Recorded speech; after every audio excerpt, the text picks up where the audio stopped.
So I guess we'll just give you 1 minute of an update then on the village. This is where Kat's life as an author started, I think. Very briefly, Kat was diagnosed with breast cancer nearly 5 years ago, and she found it very difficult to find books that were suitable to explain to her 3-year-old then, and her 8-month-old was too young anyway. And this book came out of that, and it's also a really, really beautiful book. And it's obviously got a very specific purpose to support families who have cancer in their families. The proceeds from this one go to Cure Cancer, and it's a children's book. It's a children's picture book. But Kat, if you just want to give them 30 seconds on why you wrote it the way you wrote it, because I know, but let's have it from you.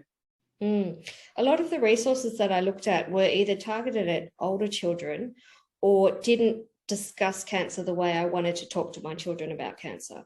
So they either glossed over the topic or they made the main characters, the protagonists were animals. And I think it's really important for young children to see other young children going through a similar situation. And they feel, you know, that they're not the only one and they're not alone.